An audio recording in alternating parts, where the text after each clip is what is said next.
Hello students, आज मैं class 7th और क्लास 8th दोनों में ही एक चैप्टर है घातांक और घात।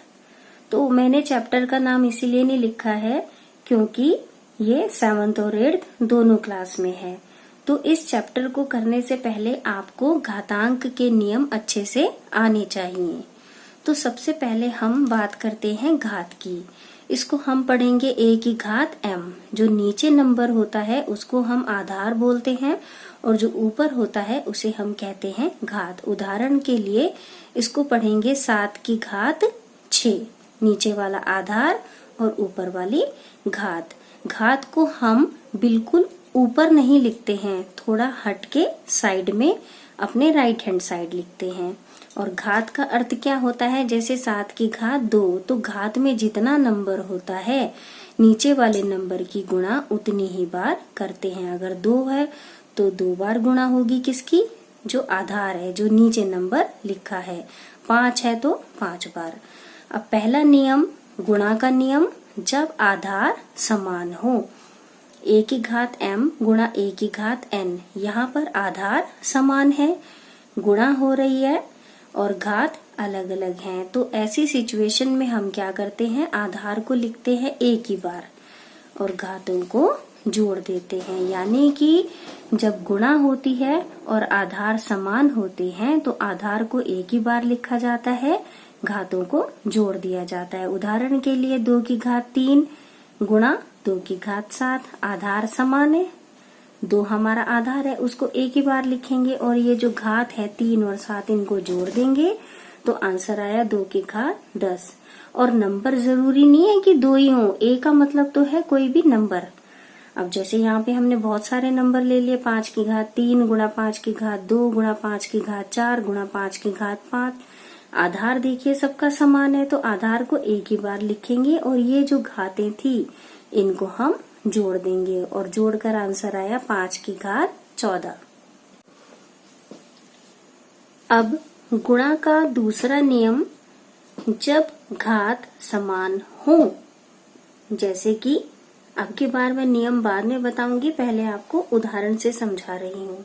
3 की घात 7 गुणा 4 की घात 7, यहाँ पर आधार अलग अलग हैं लेकिन घात कैसी है, समान। तो ऐसे में हम क्या करते हैं, जो नीचे लिखा है 3 गुणा 4 इसको ब्रैकेट में लिखेंगे और घात को बार बार न लिख के एक ही बार लिखेंगे। तो ये हो गया 3 चौक 12 की घात 7। इसी प्रकार से यहाँ पर देखिए 2 की घात 7 गुणा 3 की घात 7 गुणा 5 की घात 7। जरूरी नहीं है घात में 7 ही हो, ये तो अचानक से मैंने लिया और 7 लिख दिया।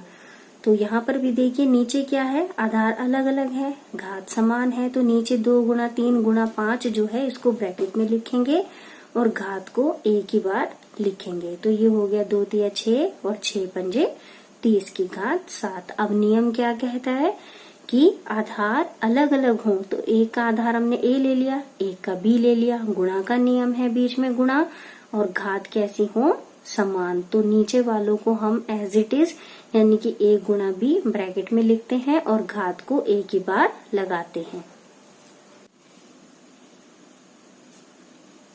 नंबर 2, भाग का नियम। जैसे गुणा के नियम भी 2 तरीके के थे, भाग के नियम भी 2 ही तरीके के हैं। भाग का नियम, जब आधार समान हो, तो भाग के नियम में बिल्कुल गुणा के नियम का उल्टा होता है। यहाँ पर a की घात m भाग a की घात n, आधार समान है, घात अलग अलग है और भाग का निशान है। तो ऐसे में क्या होता है, आधार को एक ही बार लिखते हैं और घातों को आपस में घटा देते हैं, जबकि गुणा में हम इनको जोड़ते थे। उदाहरण के लिए 3 की घात 7 भाग 3 की घात 5। तो बच्चों, भाग का मतलब बटे भी होता है, तो अगर कहीं बटे लगा हो तो वो भी भाग ही होता है। तो यहाँ पर आधार को हम एक ही बार लिखेंगे, आधार है हमारा 3 और घातों को घटा देंगे। पहले वाली घात में से हमेशा दूसरे वाली घात घटेगी। तो ये हो गया 3 की घात 7 में से 5 घटाए आपने 2, और इसको अगर हम हल करें 3 की घात 2 का मतलब है 3 की गुणा 3 में 2 बार, 3 तिया 9।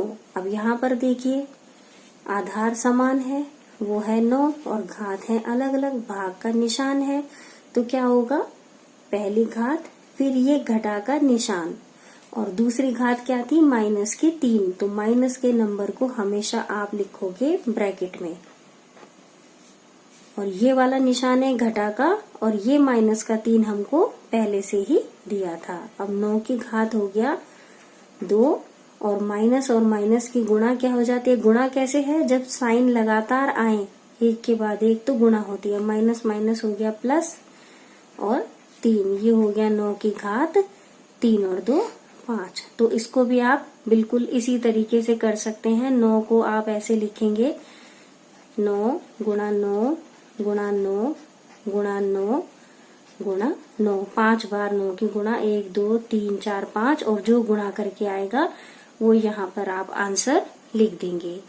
अब भाग का नियम है जब घात समान हो, यानी कि आधार अलग अलग हो और घात समान हो, तो भाग को मैंने अभी कहा था बटे भी कहते हैं, तो हम इसको a बटे b, a भाग b यानी कि a बटे b तो ऐसे ही लिखेंगे लेकिन ब्रैकेट लगा देंगे और घात को एक ही बार लिखेंगे। जैसे यहाँ पर आधार अलग अलग घात समान, तो 17 भाग की जगह बटे लगाएंगे, 17 बटे 7 ब्रैकेट लगाओ और घात को लिखो एक ही बार। ऐसे ही यहाँ पर 4 भाग 2, तो हम भाग को बटे भी लिख सकते हैं, 4 बटे 2 ब्रैकेट लगाएंगे, घात को एक ही बार। ये 2 से हम 4 को भाग करेंगे तो 2 दूनी 4, तो ये हो गया 2 की घात 3 और इसको आप हल करेंगे तो 2 गुणा 2 गुणा 2, 3 बार करेंगे तो 2 दूनी 4 दूनी 8।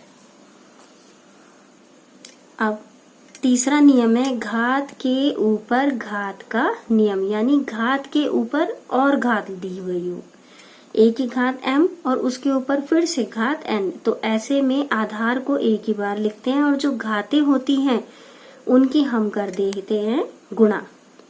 उदाहरण के लिए 2 की घात 3 और उसके बाद फिर घात लगी है 2, तो आधार वाला तो नंबर ऐसे ही रहेगा और जो ये घात थी ये और ये इनकी हो जाएगी गुणा, 3 गुणा 2, तो ये हो गया 2 की घात 3 दूनी 6। यहाँ पर देखिए 2 की घात 3 फिर उसके ऊपर घात 5 फिर उसके ऊपर भी घात 7, तो इन सब की गुणा हो जाएगी। आधार तो 2 है और जो घातें हैं 3 गुणा 5 गुणा 7, ये जितनी भी घात हैं 3 की 5 और 7 इन सब की गुणा हो जाएगी, तो ये हो जाएगा 2 की घात 3 पंजे 15 और 15 सत्ते 105। आगे का आप गुणा करके हल कर सकते हैं जैसा सवाल में दिया होगा उस हिसाब से। अगर सवाल में कहते हैं उत्तर को घात में दीजिए तो आप ऐसे ही छोड़ देंगे, और अगर वो कहते हैं हल कीजिए तो आप गुणा करके आगे हल करके बताएंगे। 4th नंबर पे है घात में यदि शून्य यानी कि 0 हो। नियम है a की घात 0 बराबर 1। इसका मतलब ये है कि अगर घात में 0 हो तो आंसर 1 होगा। उदाहरण के लिए a का मतलब तो होता है कोई भी नंबर। 7 की घात 0, हमें 7 से कोई लेना देना नहीं है, अगर घात में 0 है तो आप सिर्फ लिखेंगे 1। अब ऐसे क्वेश्चन में बच्चे बहुत कंफ्यूज होते हैं। 3 की घात 2 प्लस 5 की घात 3 प्लस 7 की घात 5 और ब्रैकेट लगाया, उसके ऊपर है घात 0। बच्चे क्या करते हैं, इन सबको हल करने लग जाते हैं। तो बच्चों आपने इनको हल करने की कोई जरूरत नहीं है, क्योंकि ब्रैकेट के ऊपर घात 0 है तो ब्रैकेट के अंदर कुछ भी लिखा हो आंसर तो घात 0 की वजह से ही आएगा, और अगर घात 0 होती है तो आंसर होता है 1 यानी कि 1। 5वां है ऋणात्मक घात का नियम, यानी कि अगर किसी की घात माइनस में हो तो नियम है a की घात माइनस m बराबर 1 बटे a की घात m।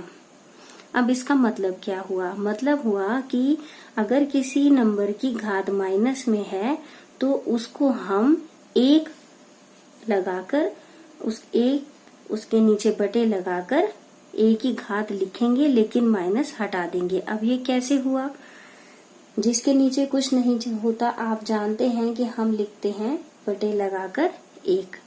तो माइनस की घात को प्लस की घात बनाने के लिए आप सिर्फ उल्टा कर दो, नीचे वाली चीज ऊपर ले जाओ और ऊपर वाली चीज नीचे ले जाओ, तो ये जो माइनस का निशान है ये हट जाएगा। तो हम 1 को ले गए ऊपर और 1 की घात माइनस m को जब हम नीचे लाए तो ये माइनस हट गया और m। अब यहाँ पे देखिए 2 की घात -3 बटे के नीचे कुछ नहीं है तो 1 लिखो और जो हर में है उसे ऊपर ले जाओ, अंश को ले जाओ नीचे और ये माइनस हटा दो। 1 ऊपर चला गया और 2 की घात 3 नीचे और ये जो माइनस था हट गया। अब आपको ऐसे सवाल भी मिलेंगे ब्रैकेट के अंदर कोई भिन्न लिखी है और ऊपर घात माइनस में है, तो यहाँ भी वही करना है, उल्टा कर दो, नीचे की चीज ऊपर, ऊपर की चीज नीचे, तो घात में से ये जो माइनस निशान है ये हट जाएगा। ये 2 हमने बटे के ऊपर ले गए, 3 ले जाओ बटे के नीचे, तो जो हमारी घात माइनस की 3 थी माइनस हट गया और सिर्फ रह गई 3। अब यहाँ पे देखिए अगर घात नीचे से ऊपर जाती है तो भी उसका निशान बदलता है, ऊपर से नीचे जाती है तो भी उसका निशान बदलता है।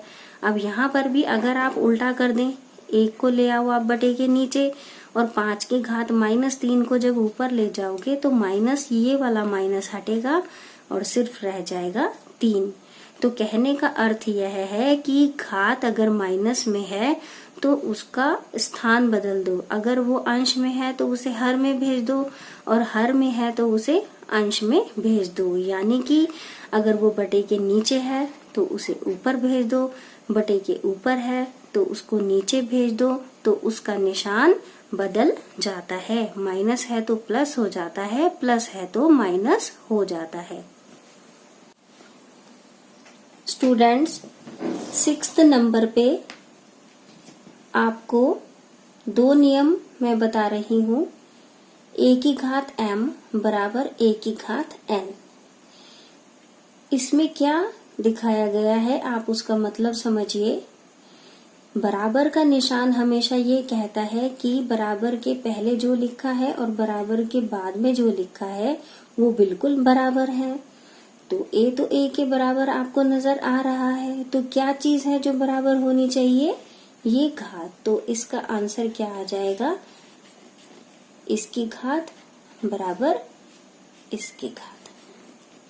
ठीक है, उदाहरण के लिए आपके पास कोई सवाल ऐसे लिखा है 7 की घात 5 बराबर 7 की घात m, तो इसका आंसर क्या आएगा?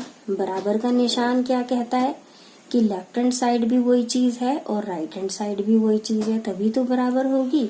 तो बच्चों 7 तो 7 के बराबर है ही है, तो क्या चीज बराबर होनी चाहिए? ये m और 5, तो m बराबर 5 इसका आंसर हो गया। अब यहाँ पर देखिए, यहाँ भी बराबर का निशान है, आधार दोनों के अलग हैं, घात दोनों के समान है। फिर बराबर के निशान से क्या पता चलता है कि जो लेफ्ट हैंड साइड है वो और जो राइट हैंड साइड है वो बराबर है। बराबर है तो जो चीज हमको बराबर दिख रही है वो तो है ही है।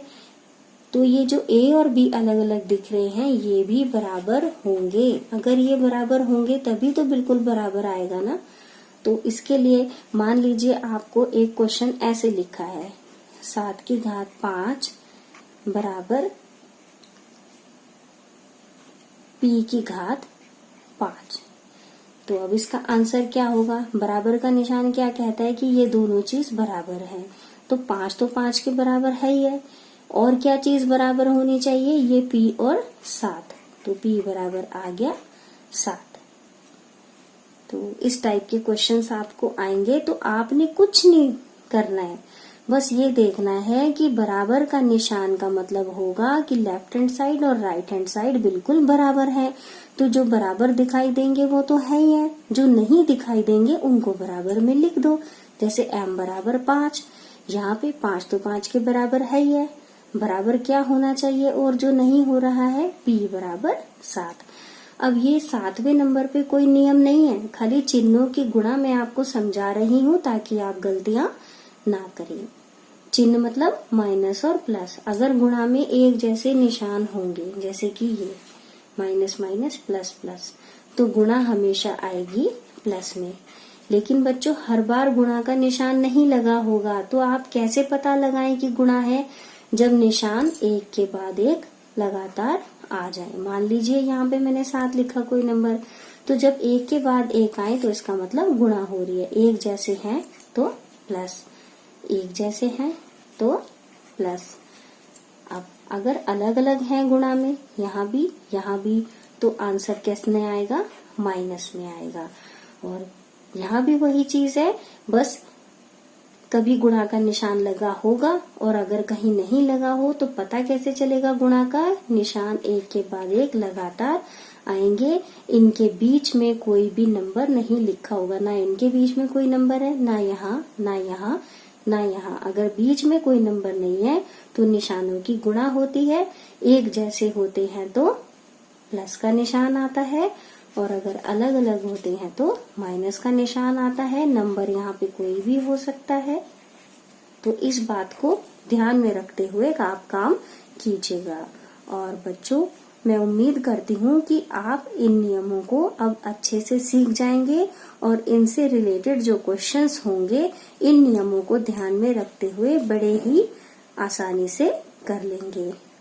अगर आपको मेरी वीडियो पसंद आती है तो please like my video and subscribe my channel. Thank you for watching my video.